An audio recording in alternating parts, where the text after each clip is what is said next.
Muy buenos días, miembros del Comité Directivo Disciplinario. Mi nombre es María Fernanda Cabarcas Cantillo y hoy presento una propuesta jurídica integral frente al caso disciplinario fiscal derivado del contrato 074 del 2024 suscrito entre la Secretaría de Infraestructura del Departamento de San Miguel y la ingeniera María del Pilar C. como supervisora del contrato.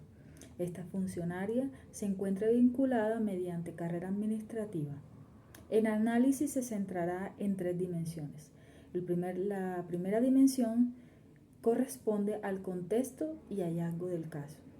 El segundo aspecto es la valoración jurídica y ética de la conducta. Y finalmente tenemos las soluciones institucionales, tanto sancionatorias como preventivas y restaurativas.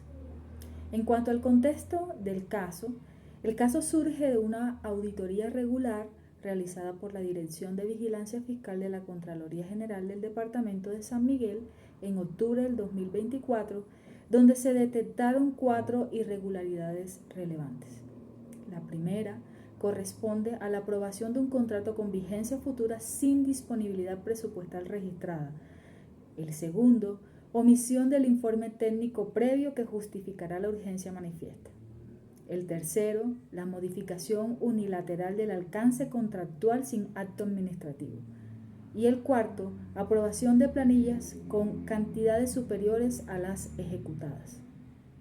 Con fundamento en estos hallazgos, la Oficina de Control Interno Disciplinario abrió una investigación por una presunta falta gravísima con dolo en los términos del artículo 48 de la Ley 734 del 2002.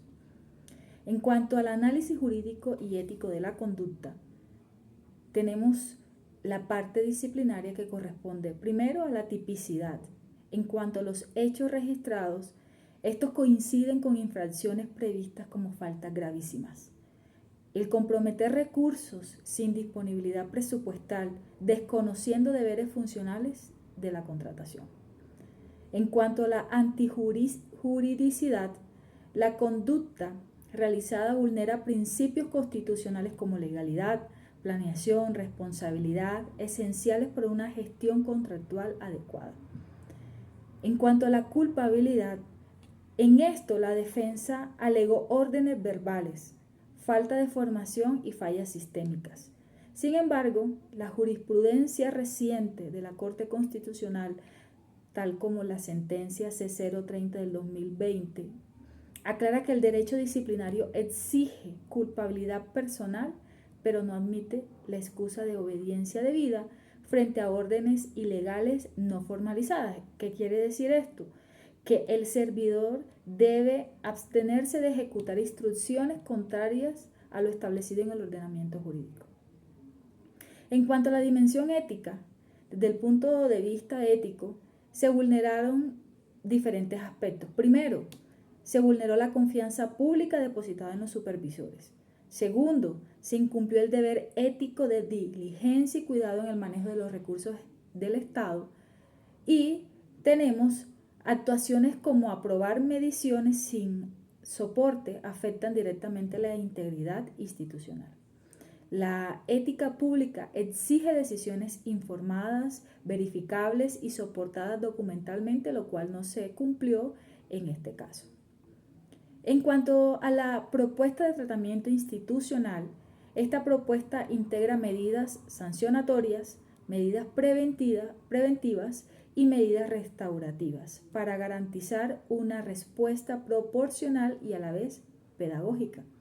En cuanto a las medidas sancionatorias aplicables, basadas en el Código General Disciplinario, la Ley 1952 del 2019, esta sanción disciplinaria debería ser proporcional.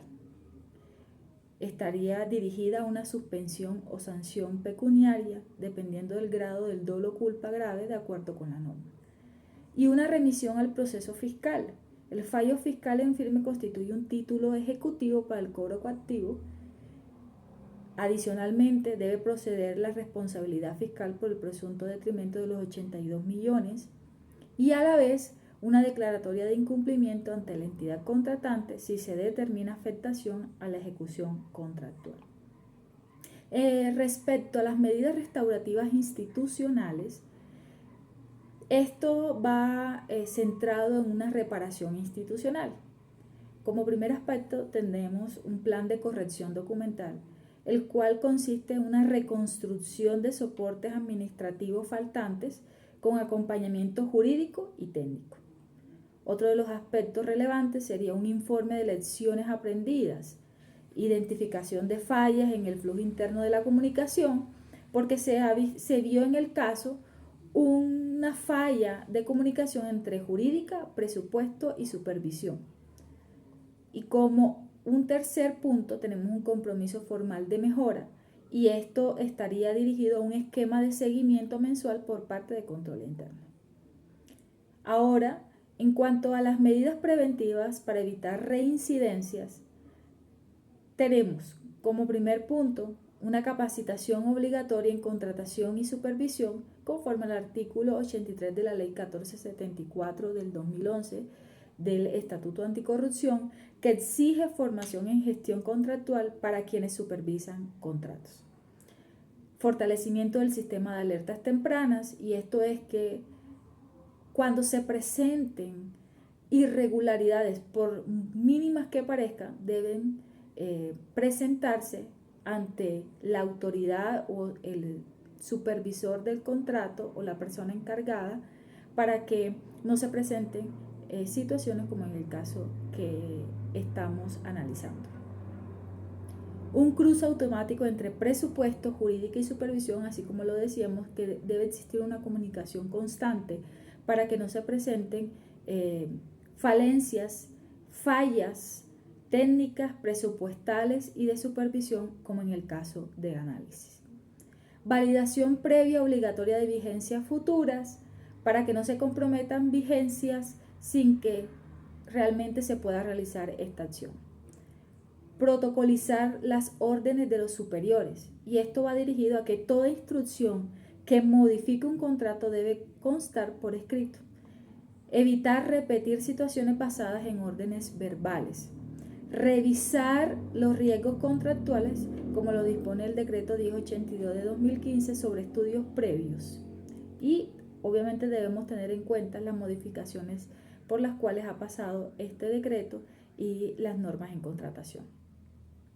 En cuanto a la parte final, me gustaría establecer que la decisión que ustedes adopten frente al caso de la ingeniera debe tener un equilibrio entre la corrección disciplinaria, la recuperación del daño fiscal y la implementación de medidas restaurativas y preventivas que permitan mejorar los procesos internos.